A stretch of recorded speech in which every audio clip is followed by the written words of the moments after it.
This episode of Hitched to Homicide podcast discusses the subject of domestic and intimate partner violence. Viewer and listener discretion is advised. If you are experiencing domestic or dating violence, call the National Domestic Violence Hotline at 1-800-799-SAFE or 7233, or text START to 88788. You can also chat online at thehotline.org 24/7. All calls are free and confidential. December 26, 1907, Newark, New Jersey. A thin skin of ice is clinging to the Passaic River and a stretch of marshal lands that's bleak and soaked in black industrial runoff. A 17-year-old kid sees what he believes to be a discarded mannequin, but when he moves closer, he realizes it's the nude body of a woman. When authorities finally discover her identity, everything pointed to her abusive husband as her killer. But over 100 years later, her murder is still unsolved. This is The Body in the Black Water, the unsolved Lampblack Swamp murder of Lena Whitmore. Hey, y'all, I'm Chris Calvert. And I'm her husband, Rob Potter. Welcome to Hitched to Homicide. For better or worse. Till death do us part.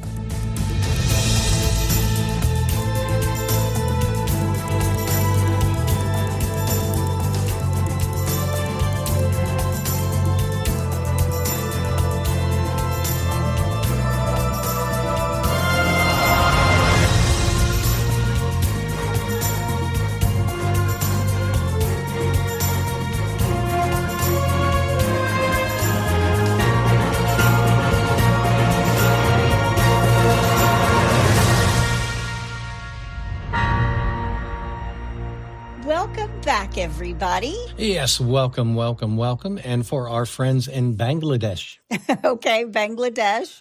Swagata. That was kind of an easy one. I say that, but none of them are easy, I realize. Yeah. Well, wherever you're listening, be sure to subscribe to Hitched to Homicide, then like, rate, and review the podcast so other people who love true crime just like you can find us. And if you're watching us on YouTube, please hit that subscribe button below. Yep. If you want true crime with us every single day, please go join our closed Facebook group, The In-Laws and Outlaws. Go to Facebook and type in H2H, In-Laws and Outlaws. That's easy for you to say. I didn't even say it in Bangladesh. In the language of Bangladesh, right? Bangladeshis. Bangladeshian. Go answer a couple questions and you're in. Go join. I like to post photos and other info in there as well. It's a great group of folks. We love them very much. They are. You can find us on Instagram at Hitched to Homicide or on X at H2H_podcast. And we have a Buy Me a Coffee link if you want to send Rob some coffee. Good. He drinks it all the time, every episode. Y'all, Yes. It is so cold outside. Oh my God.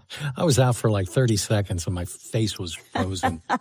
He was like, I think I'm going to put out Christmas lights. And then he came back in. He goes, I'm not putting out Christmas lights today. So the only thing I put out was my Santa Claus here on my console. Well, if you want to buy us a coffee or Rob a coffee, you can find that link in our show notes. You can also send us a text. The link to that is at the top of the show notes where it says, send Chris and Rob a text. Yep.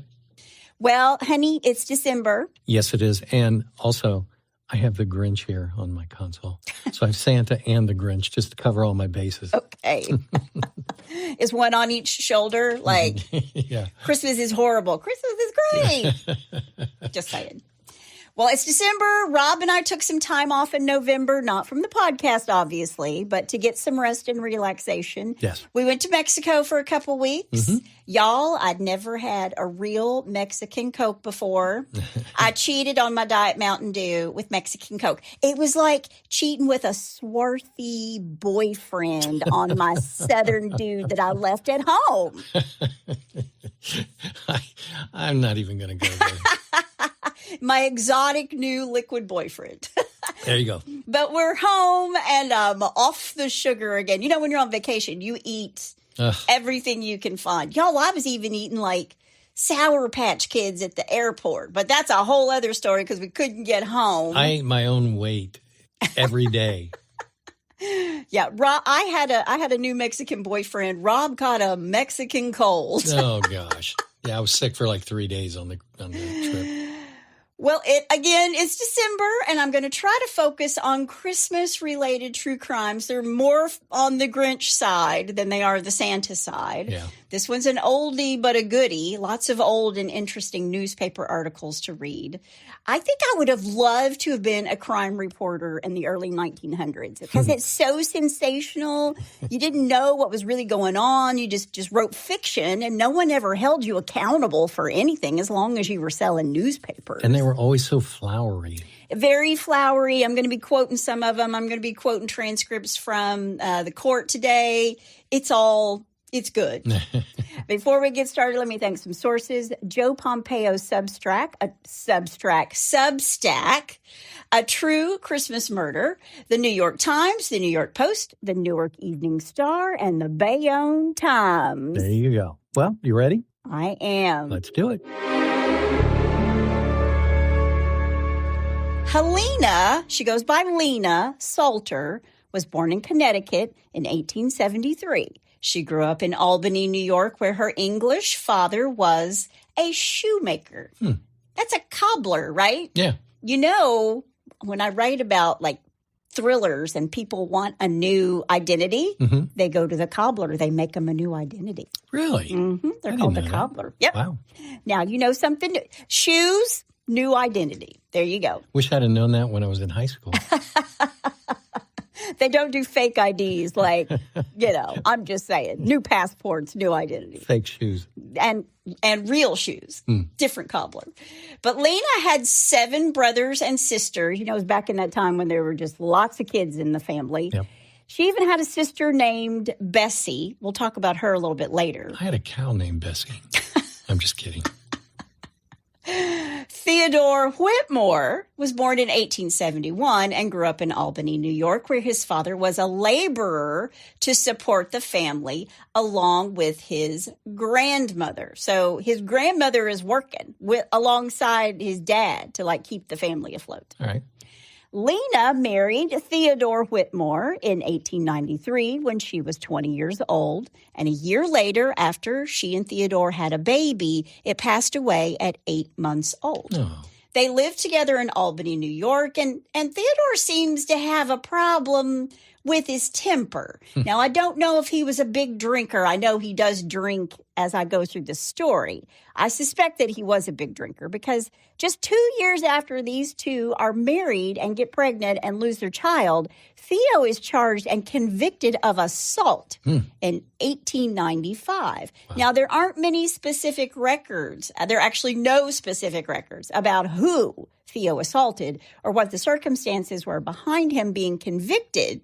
But Theo's going to go serve time for this assault in Dannemora prison for a couple years. Wow. But she stuck with him. And he's going to say that she holds this against him for the rest of his life, or actually for the rest of her life. Oh, he was on a short leash is what you're saying. He was on no leash. He was a wild dog out there running. Yeah. But Theodore runs with a rough crowd, and he's in and out of prison. And he's even got this buddy named Billy Goldtooth Bartlett. Can you guess why they call him that? Because he had a prosthetic leg. He had a gold front tooth. He's a sordid character, as is Theodore. These two would meet up in the meadows in Jersey to hang out or to drink with their bros or whatever. But he's an abuser. And Lena is going to take it. But she's going to look for love somewhere else. And that is going to make Theodore very angry. When he's out of prison, Lena and Theodore moved to Upper Manhattan and then to downtown Brooklyn, where they rented a 3-story brick home at 236 Adams Street. A 3-story home. Nobody gets to rent a 3-story home in Brooklyn. I mean, I guess you can own one, a brownstone. Yeah. But they would rent out or sublet furnished rooms to make ends meet.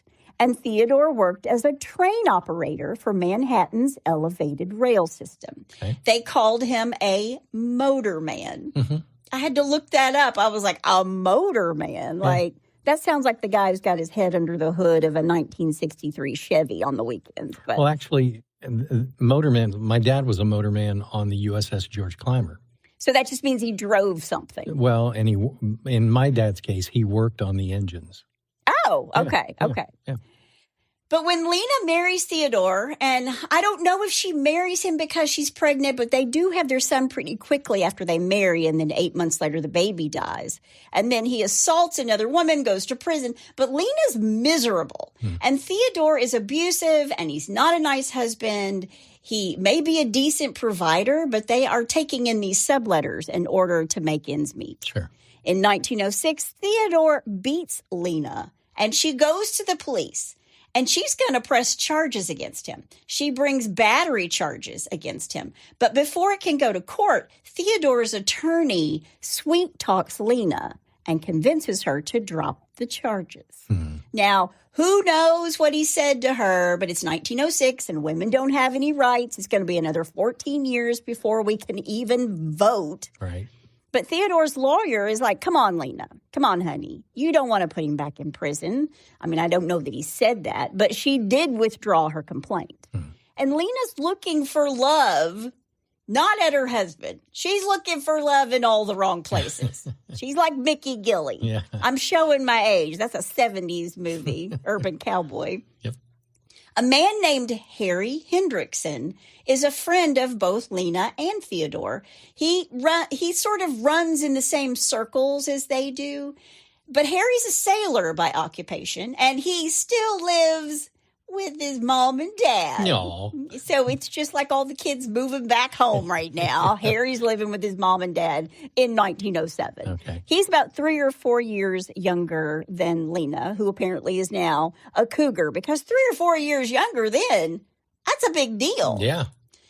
But he was good to her. And according to Theo, it was around 1902 that Lena started to, quote, neglect our home, end quote. He knows of Harry because he's friends with him, too. By the end of 1907, Harry and Lena were still together, and Theo, who had his own girlfriend on the side, he's got his own side piece, Sure. didn't like it, not one little bit. Yeah. He would follow her. He would have his buddy Billy Goldtooth Bartlett follow her, too. He even told Billy one night when he was rage complaining about Lena that he could kill her and no one would miss her or know she was gone. Uh-oh. And that is such obvious foreshadowing that I can't even whisper it. That's called foreshadowing. Yes. December 21st, 1907, Harry Hendrickson went to Lena and Theodore's home, and when he's there, Theodore gets very upset and abusive with Lena. He was yelling at her and saying, quote, I'll kill you, end quote. Then he hit her 3 or 4 times. Then as Harry was coming through the door, I guess to defend her, Theodore threw a punch and hit Harry too. But this wasn't anything new. The people that rented rooms at the house where Lena and Theodore lived in Brooklyn, they'd heard these two fighting like cats and dogs all the time. And they also heard him beating her all the time. Again, 1907, it's like, he's beating his wife again. Yeah. After this fight, Lena goes to her sister Bessie's home in the Bronx. And Lena tells her sister that she and Theodore had been fighting and that he had hit her. Well, she's got a black eye, by the way. And it's not long after this that Theodore came to Bessie's home looking for his wife. He begs her to come home. And Lena says, no. Okay. And she went back to Brooklyn with Theodore on Christmas Day. Lena. Now, I want to say that women still, all these years later, will return to abusive partners out of fear, control. They're like practical barriers. They're psychological dynamics, which can make leaving and staying away really dangerous and difficult. So I know a lot of women are like, you just got to leave him. You got to leave him. Yeah. But women have real safety fears and retaliation fears. And leaving is statistically one of the most dangerous times because abusers often escalate when the abuser feels a loss of control, including threats to kill the survivor or harm the children or harm the pets or the family. So if you know somebody who is being abused and they're going back to their abuser, please don't judge them. You can help them, but don't judge them, because it's really hard for these people sometimes to leave because they don't feel safe doing it. Yeah, unless you're in their shoes, you can't possibly know what they're thinking or feeling. Yeah, walk a mile in somebody else's shoes, right? Exactly, yeah. So if this is you or anyone you know, you can call the National Domestic Violence Hotline 24/7. You can reach out to them however feels safest to you. I gave those numbers, or actually it's Rob's voice that gives the numbers at the beginning of the podcast, and I'll give them again at the end, and you will find them in our show notes as well. I just want to say we always want to give these resources to people. Right. And I say all of this because when Lena leaves her sister's home in the Bronx on Christmas Day, it will be the last time Bessie sees her sister alive. The next day, December 26, 1907, Newark, New Jersey, 17-year-old Irving Webster Crane is out for a walk. It's the day after Christmas in the Meadowlands of New Jersey. He worked in a boathouse nearby on the eastern bank of the Passaic River in Harrison, New Jersey. Now, he's wondering if there's any ice left in the area where the Passaic River meets Newark Bay. And he's standing on this embankment of the Pennsylvania Railroad, and he's walking along the edge of this really dark swamp. He wants to go ice skating, of all things. That's going to come up again in court, and everyone's going to be like, ice skating? Yeah. But he's walking along the edge of this dark swamp where there's all this black runoff, and he sees two bare feet coming out of the water, 30 yards from the river. And he thinks what we all think when you see a body, that it's a mannequin. But he's curious. And I thought that was interesting because, you know, it's 2025 and we're like, is that a mannequin on the side of the road? This was 1907. And he's like, I think that's a mannequin. Wow. I honestly think, you know, there's got to be some sort of psychological thing in our brain that's like, that can't be a person. Right. So we automatically think it's something else. Sure. But he's curious. So he walks over, he trudges through the muck, he gets closer to these feet. And when he's just a few yards away, he realizes these are human feet. So he hurries to the shoreline near a catboat named Idle Hour, which I thought was interesting because we have a country club in Lexington called Idle Hour. I should already say. And he finds two men smoking. They're just over there the day after Christmas. Give me another Marlboro. Exactly. And they listen to him, and he's like blurting out, there are human feet sticking out of the muck by the river. So all three of them go to where Irving has found this body, and together they drag this corpse from this shallow, mucky pond. It's like an overflow area. Right. The body is naked, and it's a woman. But her body hasn't decayed, so it's pretty apparent that she hasn't been there for long. Right. But there weren't any obvious causes of death. Now, 17-year-old Irving heads off to tell the police. Can you imagine? He's like, I was going to go ice skating. But instead, I found a naked woman. Yeah. He brings back with him officials to inspect this crime scene, including Dr. Henry Allers, who was the deputy county physician. So they look at the body. She's 5'5" or 5'6", brown eyes and brown hair, but she's got some tinges of gray already. So she's prematurely gray. Now, there weren't any obvious wounds on her body, and there were no external clues that she'd been, like, poisoned. So she didn't have, like, you know, I don't know, something around her mouth or on her fingernails or whatever. Right. But Dr. Allers thinks she's been strangled.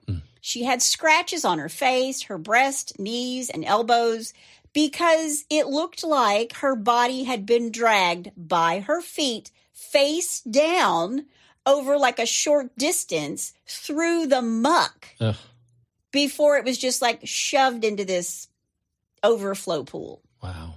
Now, detectives are going to go up and down the Passaic River, checking out all the riverbanks and looking at all the boats that are moored along this shoreline. And some distance from the pond, the police find a red coat that is trimmed in black velvet with a tag from the Oppenheim, Collins and Company department store on Fulton Street in downtown Brooklyn.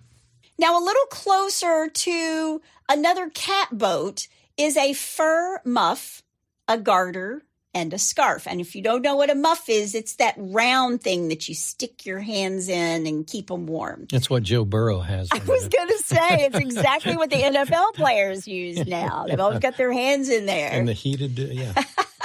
So the police questioned the captain of this boat, this cat boat, Albert Thompson, who is very amused at any suggestion that he could possibly have something to do with the death of this unknown woman. He tells the police that he and his crewman, whose name is Frederick Kirkman, were both in the cabin of the boat around 6 p.m. the night before and didn't even open the hatch until the next morning. It's Christmas night, right, and these two guys are spending it together on this boat. Okay. But the police didn't take too kindly to him, like laughing in their faces, thinking it was preposterous that he could have committed this murder, and they arrested him. What? They took the captain of the Idle Hour, Albert Thompson, down to the station in Harrison, New Jersey. Wow. Now, the police ask the locals. They get plenty of information around the area, and the locals tell them that Mary Johnson, who was a vaudeville singer, said that she and her sister heard a woman shouting, quote, "Oh my God, don't, spare me, help," end quote, from the area of the swampy part where the body is found. Again, I would have done so well as a journalist during this time. It's a vaudeville singer and her sister. Yeah. A night watchman named Peter Coogan told police that he saw a woman who matched the woman's description, even down to the red coat. And he said she was with a short man with a black mustache, and this man was carrying a bundle of clothes under his arm, and she was alone with him. Now, the police take the body to Walsh's morgue for autopsy. This is where it's just like, you got to be kidding me. The next day, December 27th, there were people showing up at the morgue to see the body because they thought perhaps they knew the victim. Okay. According to one newspaper, quote, "Husbands in search of runaway wives, mothers who hesitated to glance under the white sheet for fear that the face of a daughter might be discovered, brothers looking for a sister, detectives, and swarms of morbidly curious people." Good end Lord. Quote. How many people were missing in this area? I know. Jeez. Husbands looking for runaway wives. Wow. Man. That Christmas dinner was not satisfying enough, and now she's run away, and I've had to go look for her. I'd move away from this Brooklyn town real quick. Now, all the newspapers are foaming at the mouth over the story. If it bleeds, it leads, Sure. right? Yep. And all the while, the morgue becomes this revolving door, and people are in and out wondering if she's somebody that they knew. Now, meanwhile, the police start looking for the dark-haired, short, stocky man with the mustache who was seen walking with the woman, who they don't know who she is, in the red coat on Christmas night. Okay. Now, police are able to get more clothing from the water that matched the red coat, a dark red skirt that was split up the back, just like this recovered coat. But the police are really focused on the captain of the Idle Hour, Albert Thompson. And it turned out just before Christmas, Albert was in Brooklyn for 4 days, where police believed she lived based on where she bought her coat. So if she owns a coat that's from Brooklyn, she probably lives in Brooklyn. Right. But Albert's telling the press from his prison cell, quote, "I never saw the woman before, and we never had a woman on the boat." He thought that the police had the wrong guy. Yeah. Quote, "When you arrested me, I asked why you didn't ask Crane, the young fellow who told me about finding the body. I asked you what he was doing near the creek, and you told me he was looking for a place to skate. Any sane man knows there's no place to skate around here after a Christmas day." End quote. Wow.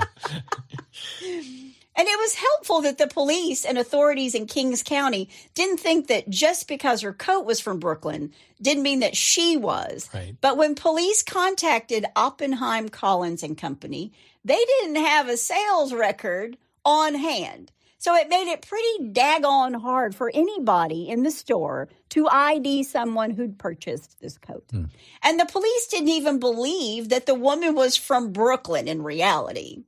The police get a warrant and go to the boarding house where Frederick Kirkman, he's the guy who was with the captain, lived before he moved on to the catboat with Captain Albert Thompson. Okay. So they go to 242 Grove Street in Jersey City. And old Fred had left behind a trunk as security because he still owed $2.10 to his landlady. It's like, I know I owe you $2.10, but I'm going to leave this trunk behind as collateral. And when the detectives opened this trunk, what do you think they found? I have no idea. Absolutely nothing. There was a tiny piece of paper that was folded up, and there was nothing written on it. So it was empty. Open up the paper and it says, psych. You are not the killer. So they keep looking at Frederick and Albert, the two guys on the catboat, but they have nothing more than these pieces of clothing that they found close to the coat and this boat. Right. But Captain Thompson told a reporter from jail, quote, "No woman ever put her foot on that boat. That's why I say the police are silly in keeping me here. I have very little use for women anyway." Wow. End quote. Okay, that's pretty definitive. Jeez.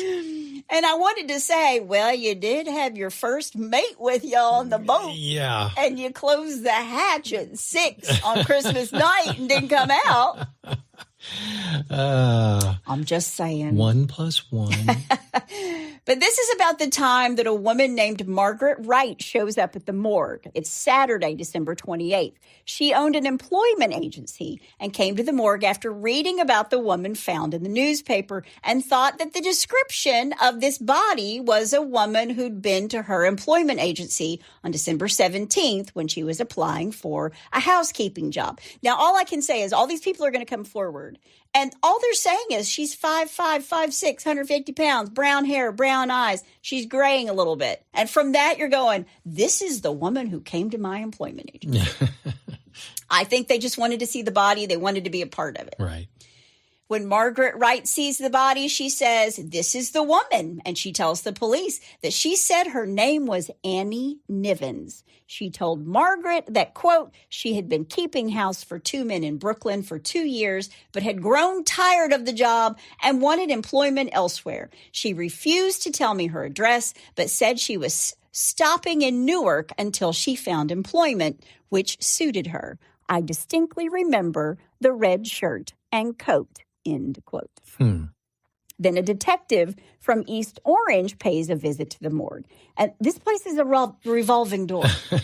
He, too, said that he recognized the dead woman, but he said her name wasn't Annie Nivens, but Agnes O'Keefe, who was once a housekeeper for a contractor, the late Thomas Nivens, whose family lived in East Orange, but had returned to Ireland. So they believe that Annie Nivens was using her past employer's last name, his surname.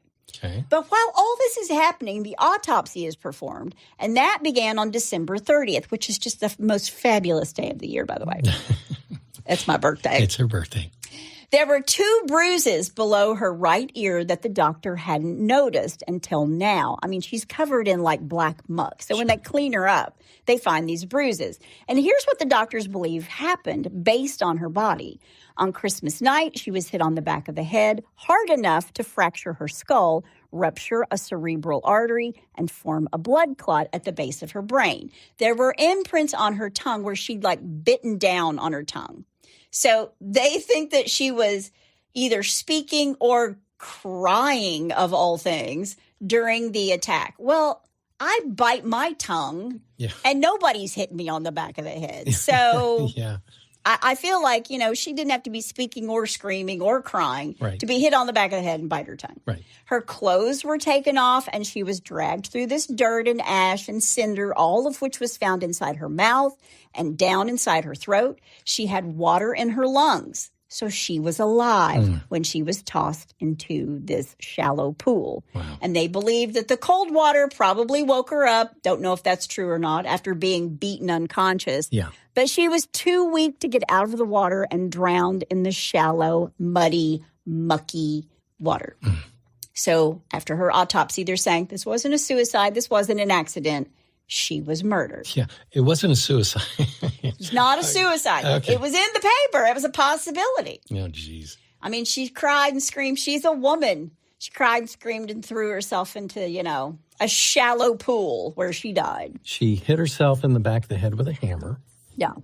And then she drug herself across the pavement. Well, this is afterwards. In the beginning, they're like, we don't know if it's murder. Could have been a suicide. Yeah. But nobody, is going to drown themselves in 5 inches of water. Yeah, so. exactly.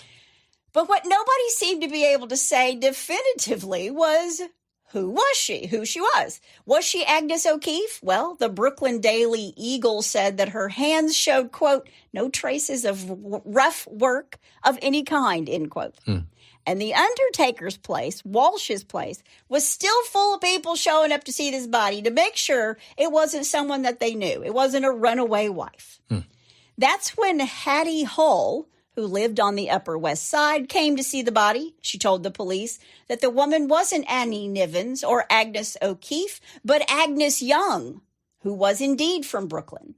Agnes Young was a friend of Hattie's who'd traveled to Newark on Christmas. But the problem with that was Agnes Young showed up on New Year's Eve really angry because she was very much alive. I'm not dead yet. I'm not dead yet. And her friend Hattie was looking for notoriety. Quote, I have not been near Harrison, New Jersey. I was certainly nowhere near that vicinity on Christmas Day. End quote. I'm alive. I'm not dead yet. And Hattie's a big fat liar. Meanwhile, Albert Thompson, the riverboat captain, is still in jail. And it's about this time that the authorities realized that Albert hadn't mentioned that he actually had an estranged wife back in England and a son he'd tried to gain custody over the past few years. He doesn't have much use for a woman. Yeah. Yeah. Well, that explains all that. It's New Year's Eve, and according to the Newark Evening Star, quote, this is so good, the theaters, restaurants, cafes, and other public places were crowded all day and far into the night, and while hilarity was rampant, the day passed without any outside friction or obnoxious incidents, end quote. So what is it you're trying to say? Well, I was like, well, ask that of Agnes Young. Yeah. Or Lena Whitmore, who is very much dead. After the turn of the new year, divers went into the murky waters to look for the dead woman's shoes. And her body was still at Walsh's morgue and will be there for another 8 days because they're still trying to figure out who this woman is. Sure. But the detectives had made a little bit of a breakthrough. The downtown Brooklyn department store, Oppenheim, Collins & Company, were able to track the sale of this coat to November 12th, 1906, a year before. A woman had paid $35 for it. Now, I think that's $35 in today's money from one of the sources that I read because that's like $900 today. Yeah. So I think she paid $35 for it today, which was probably like $7 back then. Okay. 10 of those dollars were payable upon delivery. So I guess she paid for it like credit over time, right? Now, the woman it was sold to was 33 years old, 5'4", and roughly 150 pounds with hair dyed brown to hide her grays. And her name was Lena Whitmore. Now, according to the newspapers, Lena Whitmore lived on Adams Street in Brooklyn, a home she hadn't been to since Christmas Day, according to her husband, Theodore.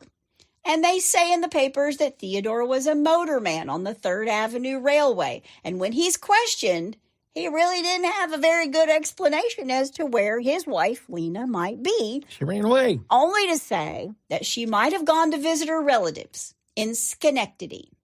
I don't know where she is. She's only my wife. Yeah. He does cooperate with the police. He goes to the morgue in Harrison, New Jersey. And when he sees the body, he tells the police, well, some of the features look like my missing wife, but I really don't believe that's her. Wow. What the heck and heck? Everybody in Manhattan and Brooklyn and the Bronx is like, I know her. Yeah. And his wife, her husband walks in and is like, I don't know if that's my wife or not. Yeah, she kind of looks familiar. Yeah, how do you not know what your wife looks like? Yeah. This isn't what the police wanted to hear, and the press is having a field day with the fact that the police can't seem to nail down the identity of this woman. The Sun printed, quote, about the only fact that has not got away from them is that the woman is dead, end quote. Jeez. I'm telling you, in a former life, I was a journalist during this time. Then on January 3rd, a woman named Bessie Schmitter, unfortunate last name. Bessie Schmitter traveled to Walsh's morgue from where she lived in the Bronx. She went with her husband to the back room to see the body. She looks down after seeing this dead woman laid out, and she passes out. She faints. But when they bring her around, she tells the detectives that she knows, without a doubt, the dead woman is her sister, Lena Whitmore. Oh, wow. Now, according to Bessie, Lena came to her home a few days before Christmas, remember, after Theodore hit her while they were having this fight.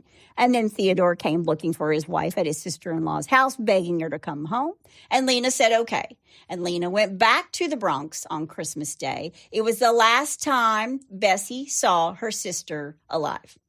Now, the identification of Lena was also confirmed by 26-year-old core maker Frank Englert. And a core maker is somebody who works in a steel factory, like a molder, apparently. Okay. But Frank told the police that he had met Lena a year earlier when he was working at a foundry in Brooklyn, and that the two of them were friends. And he remembered when he met her that she had a sealskin coat and muff, and it matched the same one that they had found at the crime scene. Right. He also told police that he, too, knew that Lena had told him that she and Theodore did not get along. So now they've got two people who are saying he's an abuser. They don't get along. Right. So the police go to Theodore, and they arrest him, and they bring him into the station for questioning. And it doesn't look good for old Theo. He's got that pesky assault and battery in his stint in Dannemora. Right. And Theodore tells the police that Lena was having an affair. Quote, 5 years ago, Lena and I had our first trouble. She began to neglect our home. I heard of this man, Harry, then. I hoped to win her back. Only recently, I had her followed to a hotel. And when I arrived, she was alone, and she went back home with me. Some days later, I met her and the man and threatened to kill him. A night or two afterward, he appeared at the Chatham Square station and told me he would go out of my life. He begged my forgiveness. He said he needed money to leave town and asked me for funds. I refused to give him any money. Lena and I had a row the day before Christmas. It was one of the bitterest we ever had. Then she left the house. I was returning from work Christmas morning when I passed her on the corner. I begged her to come back home. I told her it was no day for quarreling, that it was Christmas, and I was willing to forget and forgive. Okay. She went to the house with me. It had been the custom to have the children of my wife's sister at our house every Christmas, but this year we disagreed so much we decided to cut out the festivities. I told my wife to go to her sister's for a pleasant Christmas. Then I gave her $15 of the $18 I had. I told her also to call me if she needed more money.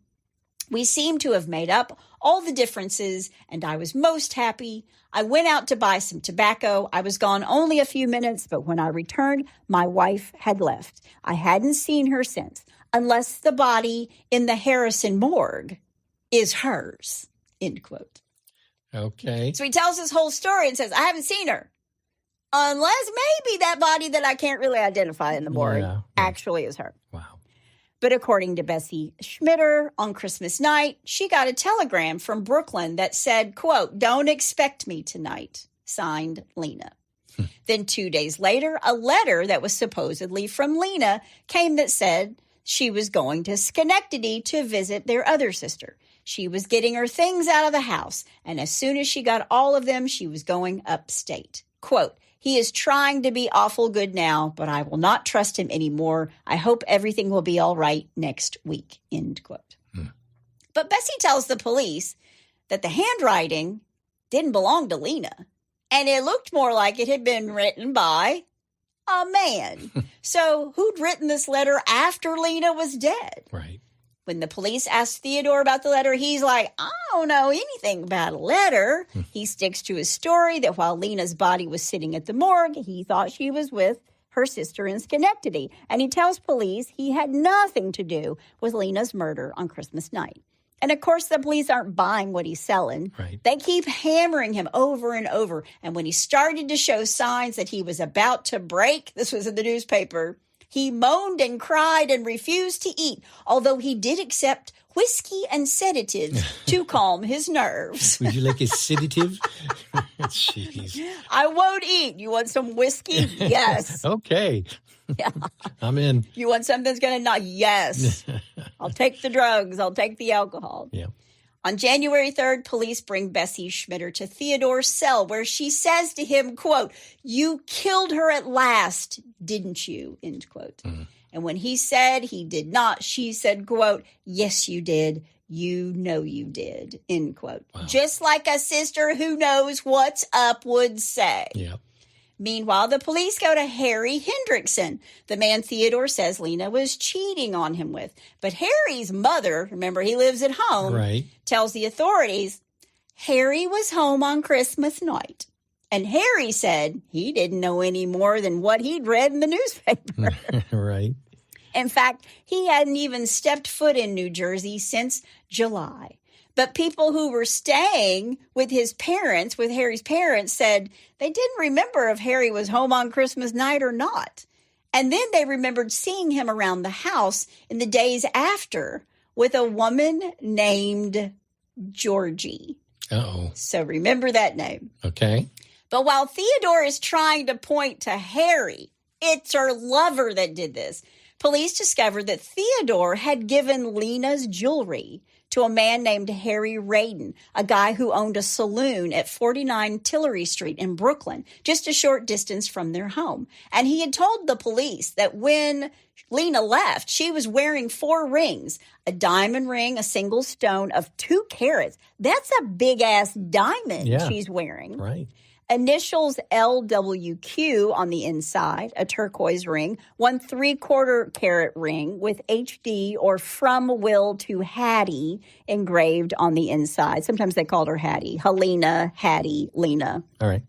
But all these rings and a bunch of table silver were in this safe at a bar, at a saloon.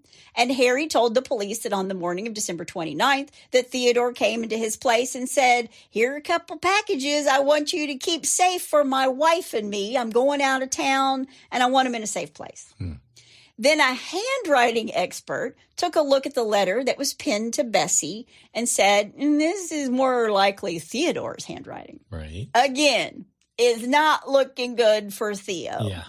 But if he was Lena's killer, why and how did he get Lena from Brooklyn to New Jersey and to Lampblack Swamp, which is kind of an isolated place? And the man who said he saw Lena with a short, stout man with a mustache, Theo's not short and he's not stout. He's tall and lean. So was it even Lena that this guy saw? Right. Regardless, it was enough to charge Theodore with murder. And finally, Albert Thompson, the captain of the boat, was free to go. So Albert. He's been in jail. Like, come on, man. On May 25th, 1908, Theodore Whitmore stood trial for the murder of his wife. Lead prosecutor was Pierre Garvin, a native of Bayonne who'd put himself through law school while working as a clerk for the Central Railroad of New Jersey. The assistant prosecutor was George Vickers, who had studied abroad and gone to law school at Harvard. So these two are like complete opposites. Wow. But I loved how the newspaper wanted to talk about that. Yeah. Theodore's attorney was Alexander Simpson, and Alexander Simpson was a former newspaper reporter who would go on to be a significant part of the Democratic Party in Hudson County. Now, George Vickers, the assistant DA, tells the jury that, quote, "Theodore S. Whitman is guilty of the crime of murder. I will show you that this man, from the day he married the victim of this crime, treated her with violence and brutality. Furthermore, we will establish manifold motives for this crime. First, there was another woman he had become infatuated with. This woman had been installed in the home of the dead woman before the body of his wife was quite cold in the Lampblack Swamp. Then we will prove all of these things to you and show you manifold motives for a most sordid and brutal crime. We will expect a verdict of murder in the first degree, end quote. I could have been an attorney back then, too.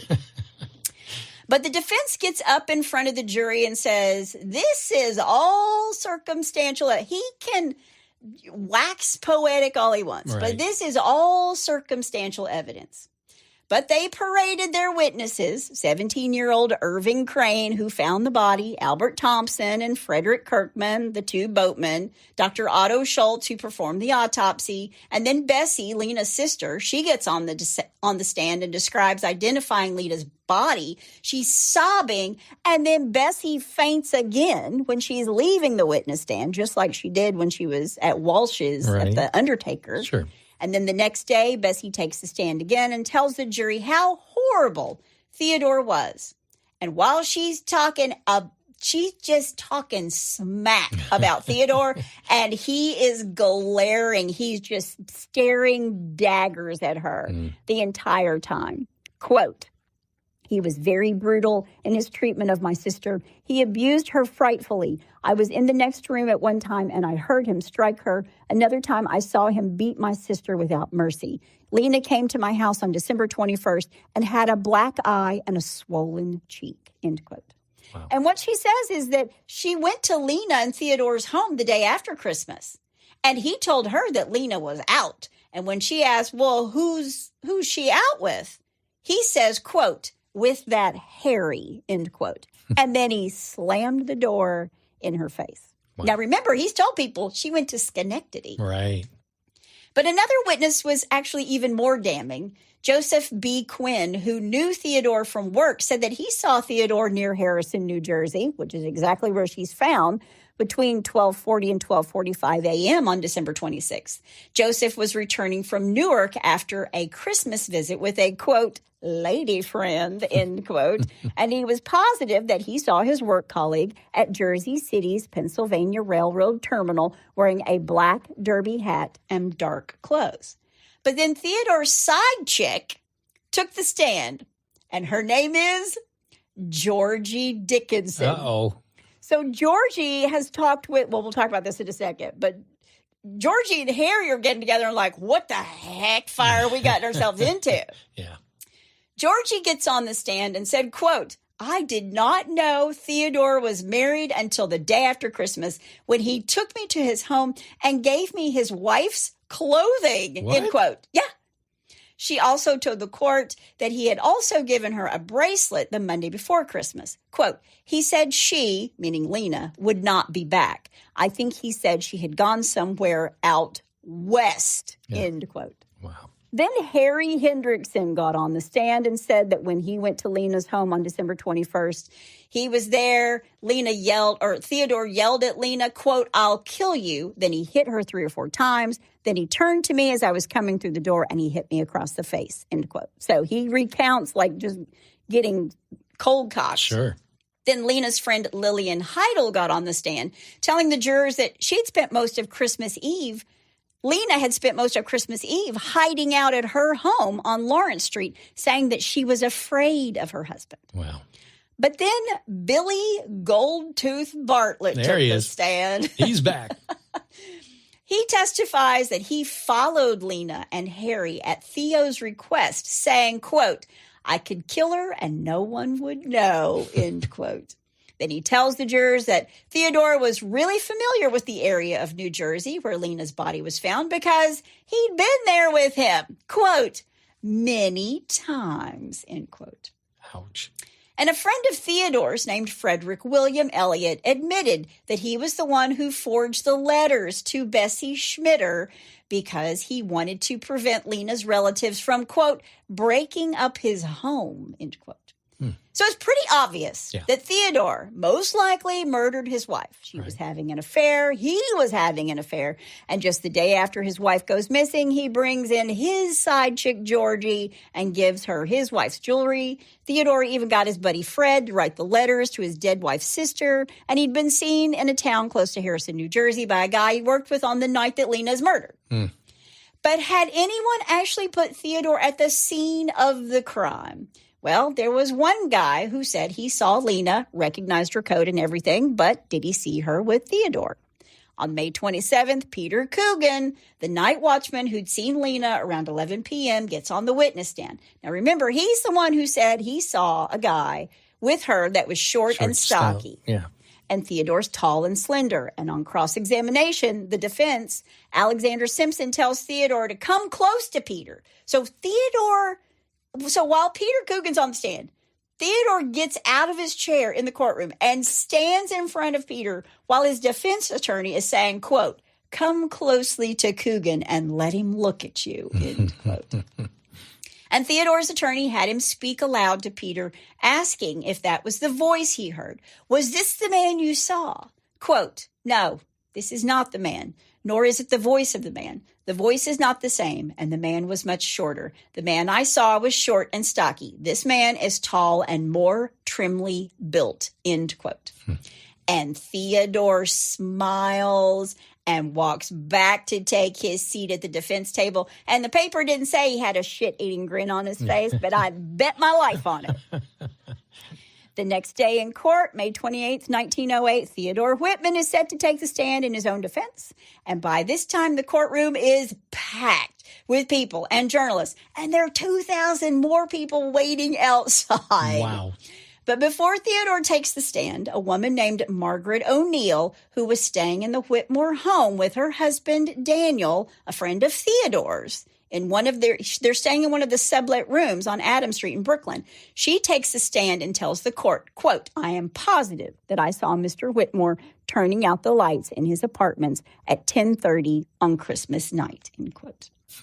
Then a train dispatcher gets on the stand to testify that Theodore had checked in at his place of work. And as he went out, the dispatcher says that he looked at the clock and saw it was 11:30 p.m. But that's when Theo takes the stand, and the courtroom is just mesmerized. His attorney set it all up in his opening remarks, saying that while his client lacked, quote, "any high moral character," end quote, Lena Whitmore was no saint. She wasn't, quote, "the woman that a wife should be," end quote. Well, okay, Mr. Simpson. Yeah. According to Theodore's attorney, Lena returned to the Adams Street house on Christmas morning only to get the dog. Quote, "She thought more of the dog than she did her husband," end quote. Of course. I'm taking the dog, dumbass. I love Legally Blonde. I wish I could talk like her. I'm taking the dog, dumbass. According to Simpson, Lena then left Theodore. He was under the impression that his wife had gone to be with her family in Schenectady. True, he had his side chick, Georgie Dickinson, in the marital bed faster than gossip at the church potluck. Right. But Simpson tells the jury, why shouldn't he have Georgie over for a roll in the hay? His wife is gone. Quote, "As I say, they were not high moral people. They were not raised that way. But does that make this man a murderer?" End quote. After sufficiently victim-shaming Lena, Simpson called Theodore back to the stand, and Theodore puts his hand on the Bible. He swears, sits down to tell his side of the story. He'd never set foot in Harrison, New Jersey, and that he'd never so much as heard of the Lampblack Swamp. Quote, "I met my wife at Concord in Adams Street the afternoon of Christmas. We had been separated several days after a quarrel. We had had many quarrels. I wished her a Merry Christmas, and she seemed quite pleasant. I asked her to go home with me, and she said she would. She seemed to be on the point of crying and said that she was lonesome and blue." She's lonesome and blue for you to beat her up, Yeah, exactly. Theodore. Yeah. "When we got in the hallway of our house," this gets good, "she dropped her purse accidentally, and I stooped to pick it up. It was dark, and she stooped at the same time and fell over me. Yeah, right.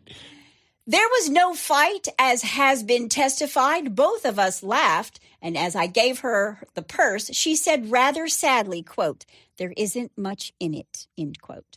So just let me pause. He's saying the black eye Lena's sister Bessie saw was because they bumped heads. Okay? Quote, "We went into the parlor and laid down together. She put her arm on my shoulder and seemed very affectionate. She cried and said that she was lonesome, that there were no children there. We'd always had my nieces and nephews there with us on Christmas, and I told her I would give her the money to go to Schenectady to visit. I gave her $19 and told her what train to take. Then I went out to a corner saloon with Daniel O'Neill. When we came back an hour later, my wife was gone, and then I supposed she had gone to Schenectady. But later I discovered she had taken no clothing, and then I was sure she had taken the money from me to give to Harry Hendrickson. She had always paid his room rent. His room rent? He lives at home with his mom and dad. Yeah.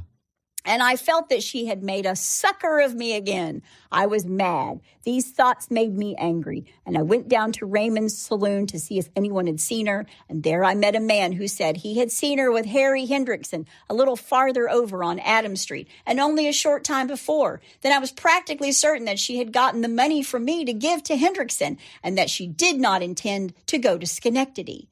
I went back to the house and packed up her clothes, or a few of them, and wrote the telegram to her sister and decided to send them to her sister's house. There was a chance that she might be over at Lily Heidel's house, and I thought if she was there, I would give her one more chance to take her back. Now, Lily's where she went. It's her friend that she went to because she was afraid to go home on Christmas Eve. Right. That's so nice of you, Theo, you piece of... So I went over there, and it was about 9 o'clock Christmas night. She was not there, but I heard that she and Harry Hendrickson had been together. I went back to my house about 10 o'clock and turned out the lights in the hall and then started for the train dispatcher's office at the other end of the bridge to see if my run on the elevated train had been covered. I got over to the dispatcher's office at just 11:30 p.m. and found that my train had been taken out by a substitute. I had a frightful cold and went to McDonald's restaurant in Park Row. Don't think it's the same kind of McDonald's restaurant. Because McDonald told me I better get home and get to bed or I would have pneumonia, end quote. So Theo takes the one renter living in his house saying that she saw him turn out the lights and the one work colleague who said he saw him at the railroad station, and he ties it all up with a pretty red Christmas bow. It's pretty good. So maybe, just maybe, it wasn't so hard to believe that Lena left with the money that Theodore gave her and was lured by some unknown means to Harrison, New Jersey, where she was murdered by an individual other than her husband, Theo. Right. And this was exactly what the defense was selling. And Simpson said in his closing argument, quote, she went to New Jersey with someone not yet revealed. That someone can tell us who killed her, end quote. But could the man who had repeatedly beaten Lena, taken her to Harrison, New Jersey, killed her, dragged her into the swamp, and made it back to his workplace by 11:30 where he would be seen? Or what if he hired someone to kill Lena? But the prosecutor told the jury, quote, somebody killed that woman. I have given you the stories of reputable witnesses, and the only conclusion at which you can safely arrive is that the man sitting there, he's pointing at Theodore, is the murderer, end quote. Right. Again, I would have been a great attorney at this time. So the jury goes out to deliberate, and on Saturday, May 30th, after 18 ballots over the course of 21 hours and 5 minutes of deliberations, the jury was deadlocked. Yeah. In the end, 3 jurors believed that Theodore Whitmore should be convicted of the murder of his wife, Lena, and the majority was unable to sway them otherwise. When Theodore hears that the jury couldn't reach a verdict, he breaks down in tears and he cries, quote, now I have a chance for my life. I will be acquitted, end quote. He's shouting this as they're taking him back to jail. Theodore's second courtroom battle happened that same year in October, and this time, Frederick Elliott, the key witness who earlier testified that he'd forged the letters to Lena's sister, is missing. Oh. So the jury never hears this evidence. Wow. Then Theodore's attorney, Alexander Simpson, succeeded in casting suspicion on Billy Goldtooth Bartlett, the dodgy dude who testified about being hired by Theodore to spy on Lena with her lover. And the night watchman, Peter Coogan, now said that the old Goldtooth guy resembled the man he saw near the swamp on Christmas night. Better still, Simpson found a witness to testify that he'd seen Billy Goldtooth Bartlett in the early hours of December 26th on a train car in Newark with scratches and abrasions on his face that, quote, bore every resemblance to one who had just been engaged in a fight, end quote. Wow. But for some reason, it apparently never occurred to the jury that Theodore hired Billy to kill Lena. Right. And this time, the jurors returned a verdict of not guilty. and the state never went after Billy Bartlett for any potential involvement in the murder.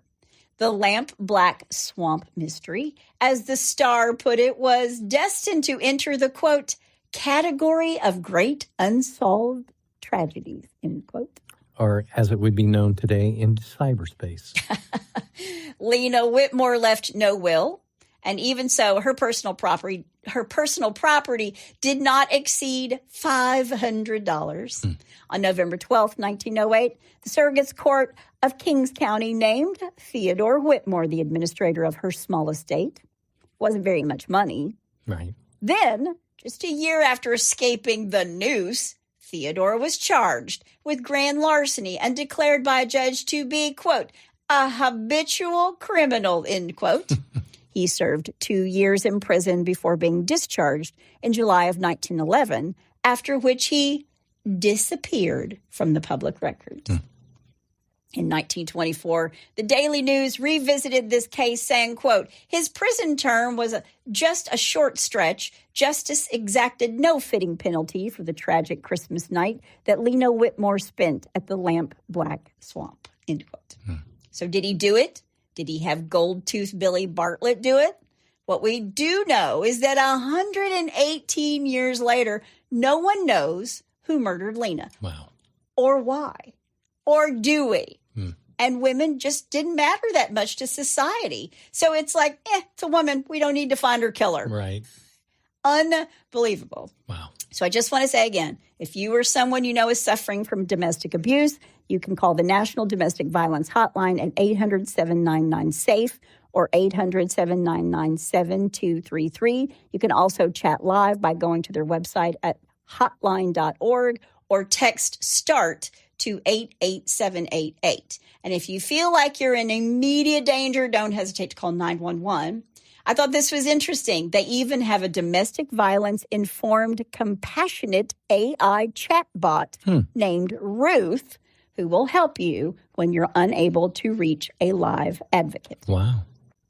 But that is the story, the 118-year-old Christmas story of the murder of Lena Whitmore and the Lampblack Swamp murder. And that's all I have to say about that.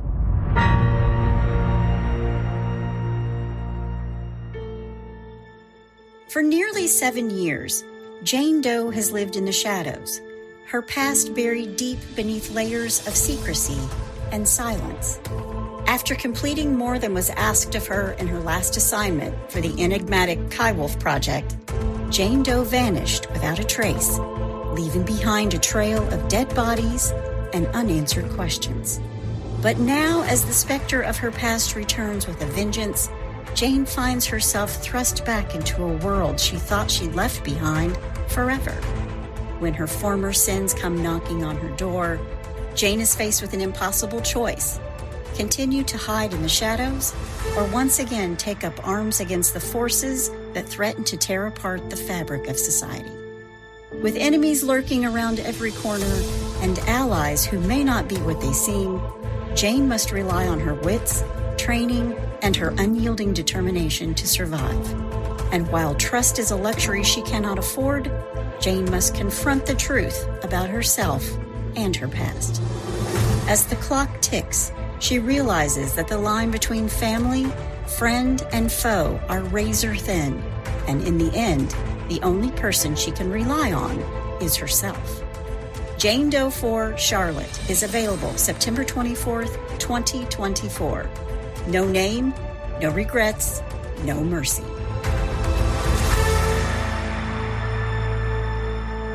Okay, my take on this is it's pretty amazing, especially during that period of time, the early 1900s, I guess. Yes. Since there wasn't the technology that there is today, that you could actually do the perfect crime. Yeah. Witnesses, lots of witnesses, and tons of people willing to come forward. Yeah. I mean, people now are like, I don't want to be a part of any of this. Well, the second thing that I took away from this is just great names. Bessie, Irving, Pierre. Bessie Schmitter. Schmitter, yeah. That's a very unfortunate name. Yeah. I chuckled a little bit when I found that, and I was like, I'm a 12-year-old kid. Yeah. But I'm a 12-year-old boy. Sorry, I think it's funny. All right. Well, I guess we'll never know, unfortunately. We will. Only Lena knows. Yeah. Only Lena knows. Well, all right. Well, let's move away from that and go to some really stupid crimes with a little bless your heart. Well, bless your heart. All right. First one I'm calling Just Passing Through. Okay. Connecticut police responded to a homeowner's call about finding a strange naked man inside their home when they returned from shopping. Nothing like finding a naked man in your house. Yep. When officers arrived, they found Joseph Achenbach, I believe that's how you pronounce that, okay. Achenbach, naked under the influence and walking around the house he did not own. They discovered that Achenbach had crashed his SUV in the homeowner's backyard and entered the home through an unlocked sliding glass door. Gotta lock those doors, people. Yep, Achenbach's clothes were nowhere to be found at the scene or inside the house, so police believe he had been driving in the car while nude. Really? He was charged with criminal trespass, reckless endangerment, driving under the influence, and other naked charges. I'd be like, where did he sit? Yeah. I'd be like, Rob, we have to throw out all this furniture. Exactly. Yeah, you think stuff in the refrigerator gets thrown out after a couple of days. All right, number 2, step on it. Okay. There's a 23-year-old woman named Kate Lamoth from Los Angeles, and she runs a very glamorous Instagram account that shows modeling pictures of her, bikini pictures of her, and lots of shots of her traveling around the world. Okay. She's an influencer. Yeah, she's an influencer. She was visiting Pinellas Park, Florida last week, and I guess she decided that when in Florida, do as Floridian criminals do and start committing dumb crimes. Oh. So Kate took a Lyft to an Exxon gas station and stole a $43 Juul vaping device. Then she tried to get back in her Lyft, but the driver figured out what was up and refused to be her getaway driver. So what did Kate do? Well, she did what any other dumb criminal would do and ordered an Uber instead. Oh, okay. But the cops got to the scene quickly and found her inside of an Uber van parked in a parking lot next to the gas station.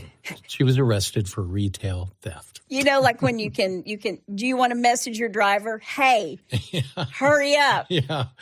My Lyft driver left because he was my getaway car. Yeah, exactly. Yeah. All right, number 3, and finally.